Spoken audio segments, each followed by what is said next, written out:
Уявіть собі, ви приїжджаєте до США з валізою напханою улюбленими шоколадками. Митники відчиняють багаж, а там кілька кіндер-сюрпризів. Вітаємо, ви отримуєте штраф до $2,5 тисяч за кожне яйце і ризик бути затриманим просто на кордоні. Звучить абсурдно? Ласкаво просимо до Америки, де невинні солодощі офіційно вважають майже загрозою національній безпеці.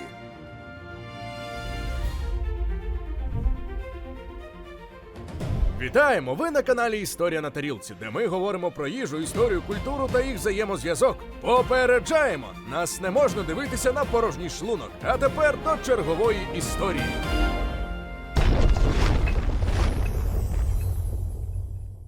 Щоби зрозуміти, чому шоколадне яйце стало у США поза законом, треба повернутися в далекий 1937 рік. Того року хімік Гарольд Воткінс створив чудодійний еліксир проти ангіни під назвою сульфаніламід. Продукт позиціонували як лікарський засіб для дітей, солодкий сироп з приємним смаком малини, який мав рятувати від стрептококової інфекції.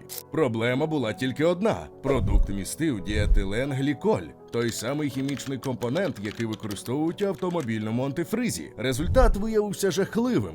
Понад 100 чоловік померла страшною смертю. Значна частина з них – діти. Батьки давали своїм малятам ліки, які насправді були отрутою. Шок через цю національну трагедію змусив президента Франкліна Рузвельта діяти негайно. 1938 року він підписав федеральний закон про харчові продукти, ліки і косметичні засоби – Food, Drug and Cosmetic Act. Спочатку закон просто забороняв токсичні речовини в їжі і ліках. Цілком логічне і обґрунтоване рішення. Та як це часто буває з американськими законами, з часом його розширили до абсурду. FDA, управління з контролю за харчовими продуктами, додало нові положення. Тепер під забороною опинилося все, що містить неїстівні об'єкти всередині харчових продуктів. Паличка від льодяника – це нормально, бо вона функціональна, без неї льодяника не з'їсти. А пластикова капсула з іграшкою всередині шоколаду – категорична заборона. До речі, Воткінс не витримав морального тягаря і скоїв самогубство. Повоєнна Італія і народження імперії. Тим часом по той бік Атлантики в італійському містечку Альба в регіоні П'ємонт розгорталася геть інакша історія. 1946 року, коли Європу ще відбудовували після жахів Другої світової війни, кондитер П'єтро Ферреро відкрив невеличку пекарню. Повоєнна Італія потерпала на жорстоку нестачу всього разом із какао-бобами. Шоколад був розкішшю, якої більшість італійців просто не могла собі дозволити. Але П'єтро був винахідником. Він подумав, а що якби частково замінити дороге какао на місцеві фундуки, яких у П'ємонті хоч греблю гати. Так народилася паста джандуя, предок сучасної нутелли. П'єтро продавав її брусками, які люди нарізали ножем і намазували на хліб. Це було смачно і, що найважливіше, доступно для звичайних італійців. 1949 року П'єтро трагічно помер у віці лише 50 років, а його 24-річний син Мікеле Ферреро перейняв сімейний бізнес. І саме цей чоловік згодом стане найбагатшою людиною Італії і змінить світову кондитерську індустрію назавжди. Мікеле Ферреро був не просто бізнесменом. Він був візіонером із католицькою душею. Щороку він здійснював паломництво до французького Лурду. У кожному офісі і на кожній фабриці розташовував статуетки Мадонни. На святкуванні 50-річчя компанії він сказав: «Успіхом Ферреро ми завдячуємо Діві Марії з Лурду». 1964 року, працюючи разом із хіміком Франческо Рівеллою, Мікеле вдосконалив рецепт батькової пасти. Вони додали олію, зробили консистенцію кремовою і перейменували продукт на нутеллу. Перша банка побачила світ у Альбі 20 квітня 1964 року. Того самого року народився син Мікеле – Джованні. «Я маю брата у нашій родині, це нутелла», – жартував згодом Джованні. Успіх був миттєвим і приголомшливим. Нутелла стала культовим продуктом італійського економічного дива повоєнних років. Сьогодні Ферреро використовує чверть світового врожаю фундука, приблизно 50 горіхів у кожній баночці. Що 3 секунди в світі продають одну банку нутелли. Це 365 тисяч тонн пасти щороку. Та Мікеле на цьому не зупинився. 1968 року він запустив лінійку «Кіндер» – шоколадку з високим вмістом молока для дітей. А потім виникла ідея, яка змінила все. Великоднє яйце на щодень.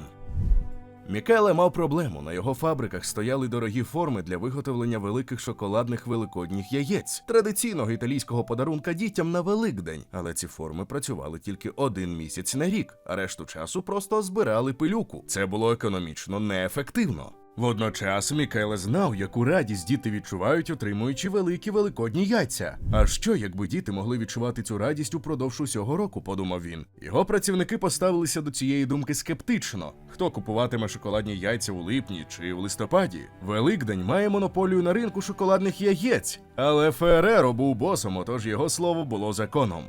1968 року він доручив дизайнеру Вільяму Саліче створити концепт. Саліче, який пропрацював у компанії понад 40 років до виходу на пенсію 2007-го, став справжнім батьком кіндер-сюрпризу. Хоча ідея належала Мікеле, саме Саліче втілив її в життя.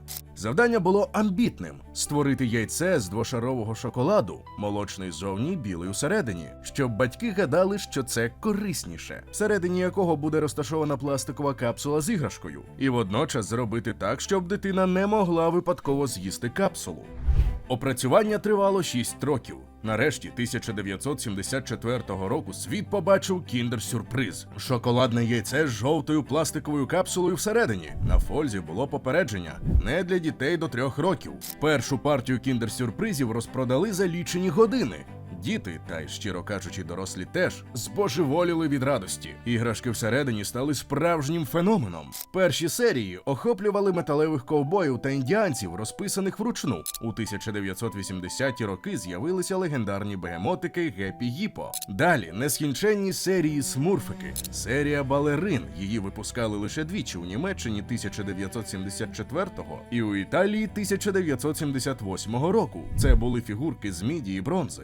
Динозаври, іграшкові автівки, пазли, конструктори. За півсотні років існування Фереро створила понад 10 тисяч різних іграшок до кіндер-сюрпризу. Щороку компанія випускає від 100 до 150 нових моделей. Серед них колаборації з Діснеєм, наприклад, Міньйони, Принцеси, Тачки, Марвел, Месники, Людина-павук, Юніверсал, Смурфики, Астерікс, навіть Володар Перснів. Певні іграшки стали справжнім колекційним раритетом. На аукціонах eBay рідкісні фігурки продають за $1000. Серія раніше згаданих балерин – від $1000 до $3000 за повний комплект. Колекціонери навіть створили цілу науку. Якщо на упаковці є маркування DF, то це означає колекційну іграшку. DFB – звичайну. Вага яйця теж має значення. 32-34 грами частіше означають колекційний екземпляр. Фанати створюють YouTube-канали, присвячені розпакуванню кіндер-сюрпризів. Існують спеціалізовані форуми, де колекціонери обмінюються рідкісними фігурками. До 2015 року, коли Мікеле Фереро помер у віці 89 років у своїй резиденції у Монте-Карло, компанія продала понад 30 мільярдів кіндер-сюрпризів по всьому світові. Це приблизно 4 яйця на кожну людину на планеті. Кіндер-сюрприз став культовим продуктом в Україні, Німеччині, Великій Британії, Франції, Польщі, у всьому світі, крім однієї країни. Зіткнення з американською бюрократією. Для FDA кіндер-сюрприз був кошмаром. Пластикова капсула всередині шоколаду – це порушення закону 1938 року. Це неїстівний об'єкт. Загроза задихнутися. 2012 року FDA випустило спеціальну постанову, присвячену саме кіндер-сюрпризу, підтвердивши, що заборона стосується не лише продажу, а й ввезення яєць на територію США. Фереро роками намагалися схилити регуляторів на свій бік. Компанія вказувала, що на упаковці є чітке попередження, що капсула велика і яскраво жовта, дитина фізично не може її не помітити, що за 50 років не було жодного задокументованого випадку смерті дитини через проковтування капсули. Іграшок бувало, проте не капсули. FDA наполягало на своєму. Комісія з безпеки споживачів товарів приєдналася до хору критиків, зазначивши, що маркетинг кіндеру спрямований на маленьких дітей, які найсхильніші класти речі до рота. Утім, чи справді кіндер такий небезпечний? Обміркуємо це. Щороку зо 5000 американців помирають, подавившись їжею. Приблизно 20% згідно зі статистикою через хот-доги. Хот-доги заборонили? Ні. Проте страх перед кіндер-сюрпризом не був абсолютно безпідставним. Упродовж 1980-х років у Великій Британії 3 дітей загинуло, подавившись дрібними деталями іграшок із кіндеру. Батьки цих дітей 2000 року організували кампанію за заборону кіндер-сюрпризів кіндер-сюрпризу у всьому Європейському Союзі. Євродепутати тоді вирішили, що попередження на упаковці достатньо. 2016 року 3-річна дівчинка у Франції отримала пошкодження мозку після того, як подавилася іграшкою з кіндеру. Це стало аргументом для американських регуляторів. Бачите? Небезпечно. Але ж це статистично 1 мільйонна% від усіх проданих яєць. Для порівняння, шанси загинути через падіння кокоса на голову під час відпустки в умовному Таїланді значно вищі. Заборона створила справжній чорний ринок. Американці, які бували в Європі, знали про існування легендарного кіндер-сюрпризу. Батьки розповідали дітям про магічне шоколадне яйце з іграшкою всередині, яке існує в інших країнах. Митниця США сприймала загрозу серйозно. 2011 року на кордоні конфіскували понад 60 тисяч кіндер-сюрпризів. Туристи, які намагалися привезти яйця для своїх дітей, отримували штрафи від $300 до $2,5 тисяч за кожне яйце. Хвилинка уваги для тих, хто ще не підписаний на наш телеграм-канал. У нас там не тільки анонси нових відео, а ще й безліч цікавих історій і фактів, які ми не публікуємо на Ютубі. Посилання у описі і прямо зараз на екрані. Історії дедалі дивнішали. 2012 року канадська пара їхала через кордон до Сієтла на хокейний матч. У багажнику знайшли одне яйце кіндер. Їх затримали на 2 години, допитували, погрожували штрафом і додали до бази даних правопорушників. 2015 року митники в аеропорту імені Кеннеді конфіскували 400 яєць у валізах українських туристів, які везли подарунки родичам. Штраф $12 тисяч. Люди скаржилися: ми не знали, у нас це продають у кожному магазині. Колекціонери у США готові були платити шалені гроші за рідкісні іграшки. Повна колекція смурфиків із 80-х коштує від $500 до $700.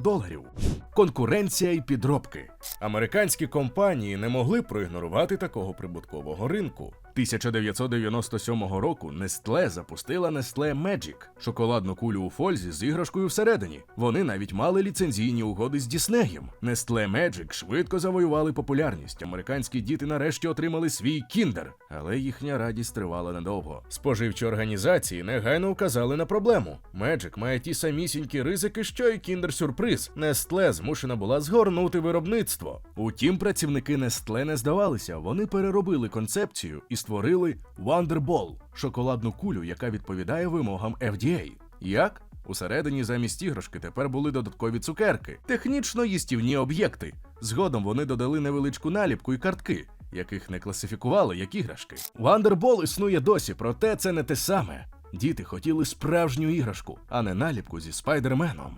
Kinder Joy – капітуляція перед системою. Ferrero спостерігала за американським ринком із розчаруванням. 320 мільйонів потенційних покупців – один із найбагатших ринків світу, і вони не можуть туди потрапити через якийсь дурнуватий закон 1938 року.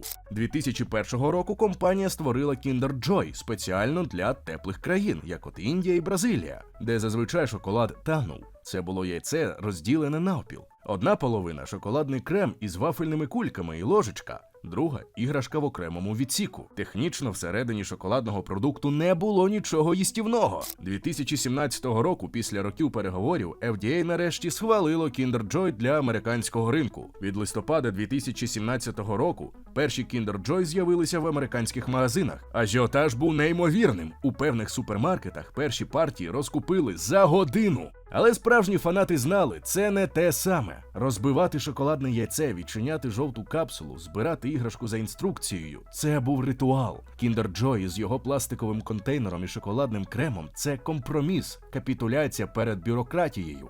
Класичний кіндер-сюрприз залишився поза законом і залишається донині. Іронія цієї розповіді полягає в тому, що в Україні, де можна купити штурмову зброю, шоколадне яйце з іграшкою – це злочин. США – єдина розвинена країна з такою забороною, якщо оминути Чилі, яке ввело заборону через інші причини. Канада – легально, Мексика – легально, вся Європа, Азія, Африка, Австралія – легально. Навіть у найбідніших країнах світу можна купити кіндер-сюрприз. Але не у США. Для багатьох американців перша зустріч із кіндер-сюрпризом відбувається за кордоном. І це стає незабутнім досвідом. Батьки спеціально везуть дітей до Канади скуштувати заборонене яйце. Це стало майже ритуалом ініціації. І тому існує справжня армія американців, які перевозять заборонену контрабанду через кордон. Бабусі везуть онукам із Канади. Туристи ховають у валізах поміж одягу, іммігранти з Європи везуть як подарунки друзям. Чорний ринок процвітає, митниця конфіскує, штрафи виписують. Бо іноді найдивнішими виявляються не закони природи, а закони людської бюрократії. І доки FDA не змінить правил, доти американські діти продовжуватимуть мріяти про легендарне шоколадне яйце, яке існує десь там за кордоном. А решта світу продовжує насолоджуватися 30 мільярдами кіндер-сюрпризів, дивуючись американській дивакуватості.